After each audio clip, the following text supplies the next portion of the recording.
This screen room is a pre-engineered screen wall enclosure system that allows you to build a screen enclosure in place on your deck or patio. In this video, we will discuss planning and installing a screen enclosure using your home's existing structure. Before we start, here's a visual list of the tools necessary for a successful installation.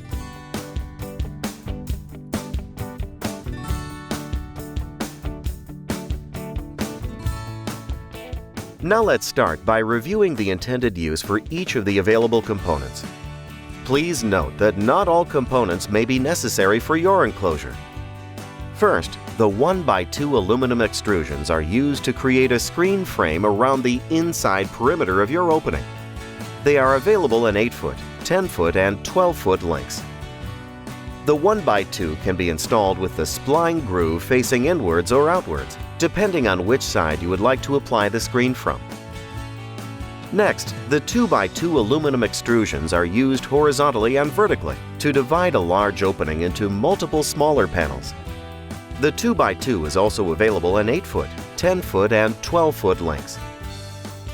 The 2x2 has dual spline channels and, similarly to the 1x2, can be installed facing outwards or inwards, depending on which side you would like to apply the screen from.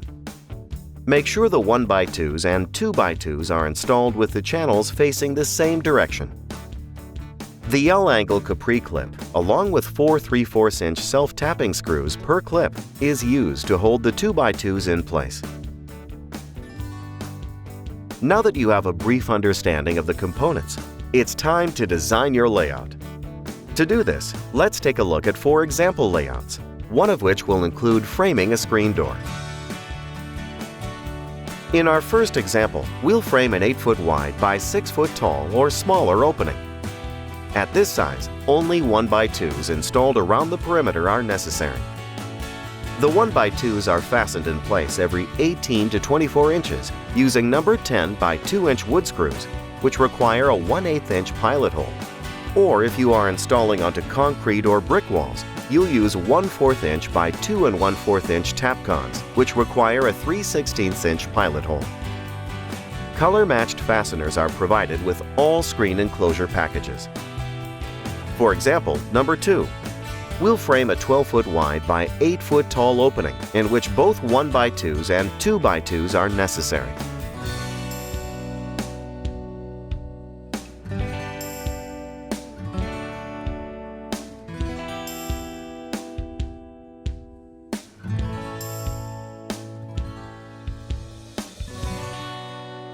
Notice how in this example, a vertical 2x2 is installed to split the 12-foot wide opening into left and right 6-foot openings.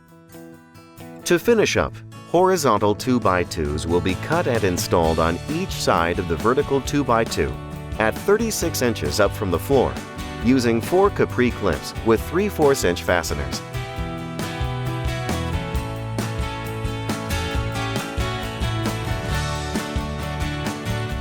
For our third example, we'll lay out a 20-foot wide by 10-foot tall opening. Because the 20-foot opening width is greater than the available 12-foot 1x2s, vertical 2x2s must first be used to divide the opening into smaller panels, and then the 1x2s are cut to fit the smaller openings. Let's take a closer look at the required steps to frame this opening. We'll start by positioning a vertical 2x2 in place and making pencil marks along both sides of the header so it can be installed at the identical location in the next step. After the location is marked, lay down the 2x2 for now. Next, measure the horizontal distance from your pencil mark to the wall. Cut and install a 1x2 horizontally between the wall and the 2x2 pencil mark. Now, while holding the 2x2 in its former position, attach the 1x2 and 2x2 together at the top with a Capri clip. Repeat this process for the horizontal 1x2 at the floor, making sure you attach with a Capri clip. Now, measure and install the right panel 1x2s at the header and floor.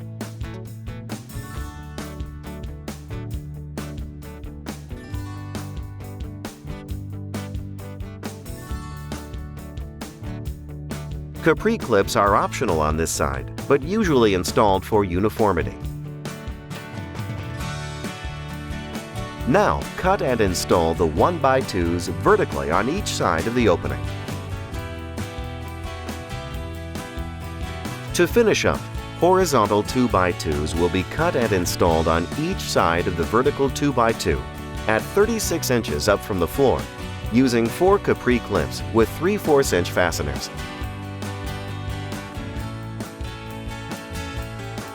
For the fourth and final example, we will frame the same size 20-foot wide by 10-foot tall opening and demonstrate how to add a door frame. The first step is to confirm the door's location.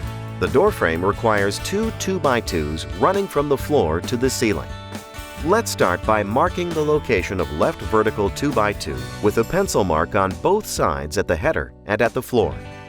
Be sure to confirm the 2x2 is vertically level. Next, measure, cut and install the horizontal 1x2s at the header and on the floor, and fasten them to the vertical 2x2s using Capri clips.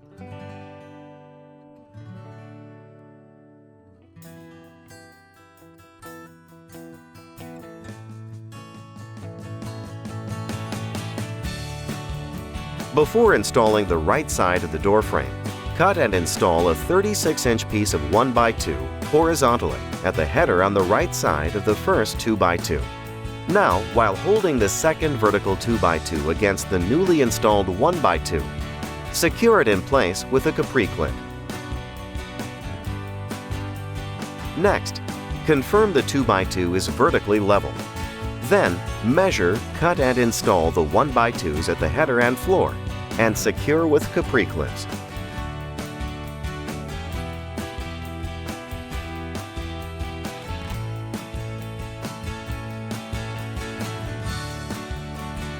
Now, measure, cut and install the side 1x2s.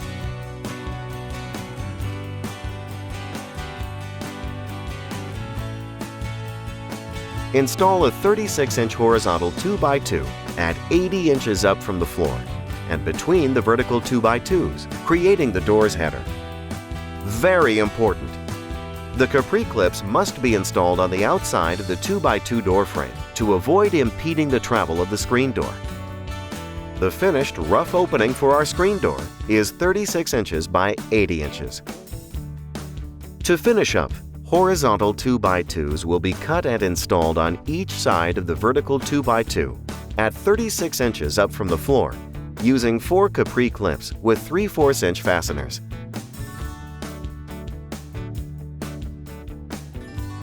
Now that the framing is in place, the next step is to apply the screen. We recommend starting with the smallest openings first. First, practice fitting the spline into the spline channel. Cut a 6-inch piece of spline and, using your fingers, push the flat side of the spline into the deeper edge of the spline channel. Next, practice rolling the spline roller tool to lock the spline into the spline channel. Now that you understand how the spline locks the screen in the frame, we are ready to get screening. Using painter's tape, position a piece of screen over the opening to be screened, leaving at least an extra 3-inch border or more of fabric around the entire opening. Starting in the middle of the top 1-inch by 2-inch, roll the spline and screen into the channel towards both corners, leaving a couple of inches unsplined at each corner. Next, using separate pieces of spline, roll in each side towards the bottom, again leaving a couple of inches at corners.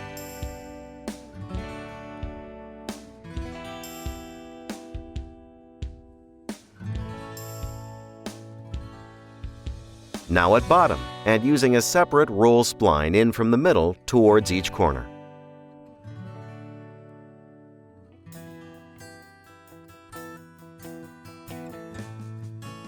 Tip: when initially starting to roll in the first spline, ensure the horizontal strands of the screen are parallel with the horizontal 1x2 header. Also, as you are rolling the spline in on the second vertical side, and as the spline locks into place, your screen should become tight. If necessary, pull out spline and restart process until you achieve the desired look and screen tautness. The final step is to trim off the excess screen mesh using a utility knife or razor blade.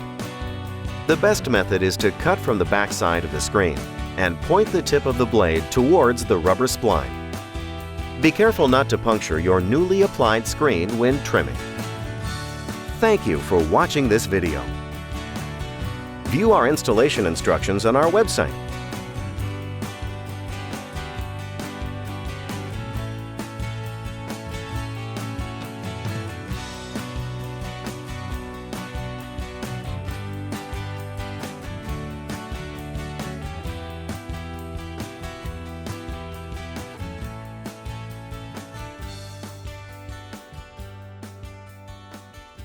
Thank you for watching this video.